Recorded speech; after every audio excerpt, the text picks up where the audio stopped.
मुफ्ती साहब, मैंने एफ़ए की तालीम ली है, किसी किस्म की कोई नौकरी नहीं मिल रही, कारोबार भी नहीं है, मेरी उम्र 27 साल है, मुझे कोई दुआ दे दें और नवाफिल भी पढ़ता हूँ। भाई आपने तो एफ़ए की है, मैं तो आजकल एमए वालों को देखता हूँ जिनको नौकरी नहीं मिल रही, आप तो एफ़ए वाले हो।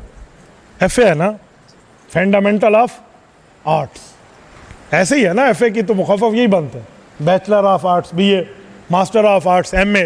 तो मास्टर ऑफ आर्ट्स वालों को नहीं मिलती। बाकी मैं दुआ ज़रूर करूँगा अल्लाह ताला आपको अता फरमाए। तो वज़ाइफ़ के लिए बस आप अल्लाह जल्ल शानू से हर मुश्किल का हल जो है ना वो अल्लाह से मांगना है। और रिसालत इमाम अलैहिस्सलातु वस्सलाम ने जो आपको और मुझे मुश्किलात के हल का वजीफ़ा दिया है ना, वो हम ज़रूर पढ़ें, तो वो हर मुश्किल हल होगी। बस नीयत उस मुश्किल की कर लें जिसके लिए पढ़ रहे हैं। या हय्यु या क़य्यूम बिरहमतिका अस्तगीस, ये किसी पीर फ़कीर का दिया हुआ वजीफ़ा नहीं है, ये रसूलुल्लाह सल्लल्लाहु अलैहि वसल्लम का दिया हुआ। ठीक है, मुश्किलात ज़रूर हल होती हैं।